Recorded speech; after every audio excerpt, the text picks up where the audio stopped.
Hey guys, Craig at 814 UTV Suspension. Just wanted to do a quick video on the Trail Series shock installation process. So the first thing you have to do, these extended length shocks, for us to be able to ship them, normally this shock bumper is the whole way at the top of the shaft right here. We have to compress that shock fully to get it in the box to ship to you.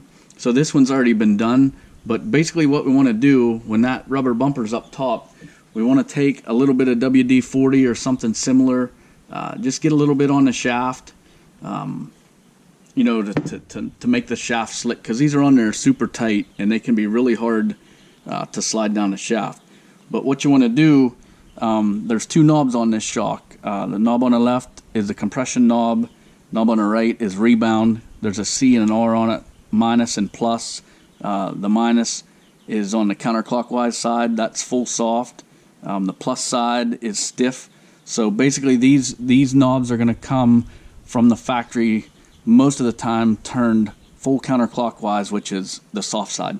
So what we want to do is you want to take the compression knob and turn it as far as you can clockwise to stiffen the compression stroke up. So like I said, this one's already done, but essentially if you've got the rod pulled out and the compression turned way up, you can take this, you can stand the shock up on a bench like this, grab a hold, get your fingers between the rubber bumper and the top. I'll move this up a little bit so you can see it. You can start to pry down on that. That way you turn the compression up so that the rod doesn't compress, and you can get it down far enough with your fingers. Then you can grab a hold of this like this and kind of twist and pull down. What we need to do is we need to get it down far enough that later on in the installation process that we can get the spring hat above that shock bumper, and that holds the spring in place.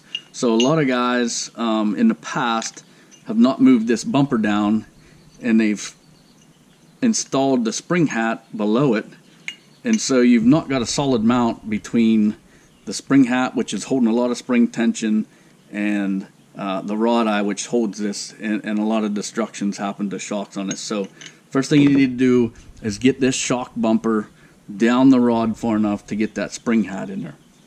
So the next process, I guess, I've already done one side. We're going to go ahead and put the snap rings in. So you can see I went ahead and put the first, you want to put a snap ring inside this shock eye on this mount and the other end.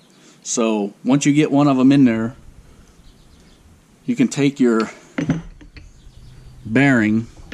You've already got a snap ring on the bottom side.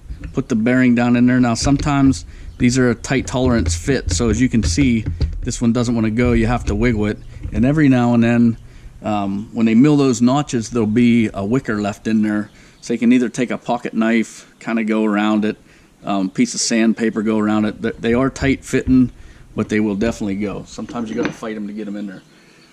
So what you want to do after that, you need a pair of snap ring pliers. These just happen to be a cheap set of Cobalt I got at Lowe's. The big thing is the end of the snap ring pliers usually has a pretty big tip on it. So what I did with these ones, I put them on a grinder, basically ground them down like a pencil point because of the holes being so small in the snap ring. So you want to go ahead and get the pliers on the snap ring. Just set it down there, squeeze them together. Pull the snap ring pliers. Now here's an important part. I just put that snap ring in there and it's not seated in the grooves that are milled in there. So I take a screwdriver and push down. You can hear it snap the whole way around it. Make sure 100% that snap ring is seated in that groove, or it'll pop out of there when you start riding.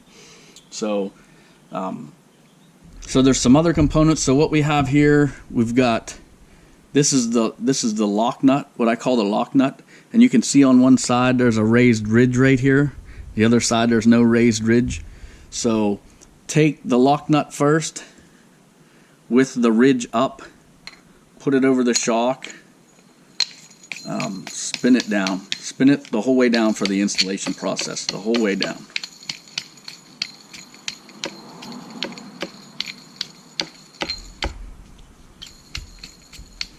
So the next part that goes on is the adjuster nut. So you can see this is where the spring, this rides on the inside of the spring to hold it in place.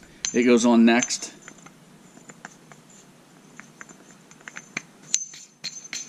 Thread it the whole way down. You want to have the lock nut and the adjuster nut threaded down the shock for the installation process. So it'll save you some time now, just do it. So then the other component is a thrust washer. You can put it on now, but really you don't want to, you're probably not going to put it on until you put the spring on there, you know, when you're doing the install. But basically it goes on top. This isn't life or death piece, but basically what it does, it rides on here between the adjuster nut and the spring. That way it's kind of like a, it acts like a bearing so that you can turn the adjuster nut and it's not sticking to the spring so much. So other than that, you've got the spring hat that you're going to use later on in the installation process. One other thing I forgot, inside that bearing, those bearings were in a Ziploc bag, and there's sleeves. Basically, this is a standard bearing, and it accepts a larger diameter bolt. So what we do for different models is we cut sleeves like this. So what this does, this one happens to be a 10 millimeter. I believe that a 10 millimeter bolt fits in there. But so you just put that inside the bearing, and that necks that down to accept the correct bolt that you're using. So these sleeves that are in the bag come in with the shock. So make sure you don't mix you know, the bearings and the sleeves up for different with the front and the rear shocks. I know it sounds complicated, but the components that are in the box with that shock are for those particular shocks.